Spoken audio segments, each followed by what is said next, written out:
This is the JTV Caribbean News. I am Sean Rose. United States Virgin Islands Governor John DeYoung said he would seek to encourage visitors from the English-speaking Caribbean to his country and is moving to get Caribbean community CARICOM nationals to enter the country without the necessary United States visa. DeYoung, who was meeting with regional tourism officials at the Caribbean Tourism Organization-sponsored State of the Industry Conference, told reporters that he had made a proposal this year to the Senate and the House that as part of the immigration bill, CARICOM nationals could come into the United States Virgin Islands without having to go through those visa requirements. DeYoung said he wanted closer relations with the 15-member CARICOM grouping. According to Caribbean News Now, the USVI will be the venue for the next State of the Industry Conference in 2014, and DeYoung hopes it would encourage more visitors to his territory that is already on a campaign to lure more visitors. He said while the USVI was not affected by high taxes associated with ticket sales because of the U.S. revenue system, they are looking to get the volume that is necessary, whether through airline activity or with the cruise ship activity. Following the announcement by one government minister in St. Lucia to sue some members of the media, journalism and media professor at Monroe College, Jerry George, said when facts are not available and verification is not possible, journalists must err on the side of caution. George called for greater attention to the area of media law. Lovely St. Amy Joseph from HTS News Force has this report. Journalism and media professor at Monroe College, Jerry George, says the decision by the National Security Minister to take legal action so far against one media house and its editor is democracy in action. George has been weighing in on the recent controversy caused by an article in Caribbean News Now and the subsequent announcement by the National Security Minister that he is suing Radio Caribbean International RCI and its news editor after the article was read during a news program. George says having read the article, its contents did raise a red flag. He says stories should not just be taken at face value, even when they seem to be coming from a credible source. He says journalists and media personnel must be cautious to ensure that they avoid having legal action taken by an aggrieved party. The media is always a target of this, and I think they have to be a little more cautious at times in some of the stories that are being covered. Not cautious to the point of self-censorship, but in terms of taking the necessary steps to ensure that the information that is being provided or shared with the public is, first of all, factual and could be corroborated in ways that it does not put them in a situation such as this. Nonetheless, George says he cannot deem the news editor's action in reading the article right or wrong. He says news entities make that decision for themselves. George says media law is an intricate aspect of journalism. He says having more trained journalists and media personnel will help to address some of the issues which have been lamented as it relates to the practice of journalism in St. Lucia. I think that because the complexities of defamation suits, where you have to not only prove intent and extent of the harm that has been done to you as somebody filing the suit, and that can take quite a lot of time, many journalists, especially our young journalists, do not take that particular area of our work very seriously. I would not say that Tim is right or wrong in terms of reading the story verbatim as he did, because I would refer the fact that every media house has its own in-house policy. And I'm sure that somebody of Tim's standing within the media, he would have sort of consulted and done some sort of background research to have, proceeded the way he did.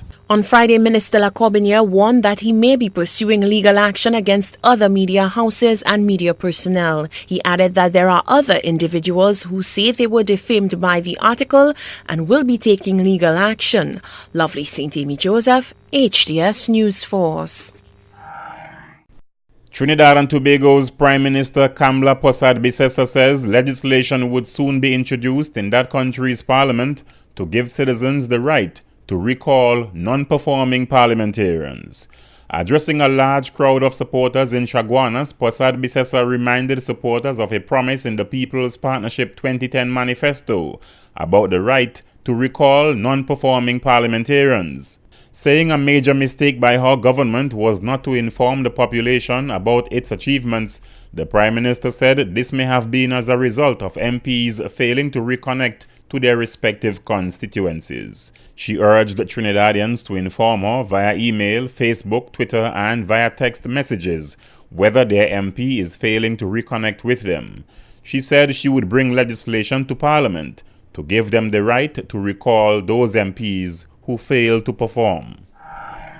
The Integrity Commission in the Turks and Caicos Islands has arrested 47-year-old Rodney Adams, the TCI's acting Deputy Police Commissioner, on suspicion of committing an offense of corruption contrary to the Integrity Commission ordinance. The day before Adams' arrest, the Commission arrested a senior immigration officer, Wendy Seymour, who was subsequently charged with 2 counts of corruption offenses contrary to the Integrity Commission ordinance. Seymour was granted police bail. According to TCI News Now, for some months, the Integrity Commission has been conducting what it described as a very sensitive and highly complex investigation into allegations of improper involvement by the acting Deputy Police Commissioner in a murder investigation in which his son, Roderick Adams, was charged. Rodney Adams was placed on administrative leave while the investigation was pursued. Seaborne Airlines is launching its service to the Dominican Republic. The St. Croix-based carrier announced Wednesday that it will be introducing service from San Juan to La Romana International Airport in the Dominican Republic beginning December 12. The service will initially operate Thursdays and Sundays, and the daily service is slated to begin in March 2014. Puerto Rico Governor Alejandro Garcia Padilla welcomed the announcement by Seaborne. He said improving air access is a key component to increasing passenger visits to Puerto Rico from the current 8.5 million to 10 million annual visits within the next 5 years. Dominican Republic marks the 12th airport Seaborne will serve in the region. Hess has sold its oil storage terminal in St. Lucia. Hess CEO John Hess communicated the news by telephone to St. Lucia's Prime Minister Dr. Kenny Anthony. The terminal on the Cul-de-Sac River is part of a wider sale by Hess of 19 terminals on the east coast of the United States to Buckeye Partners for a total of $850 million. The St. Lucia terminal has about 10 million barrels of refined petroleum product storage capacity, along with deep water access, according to a company release.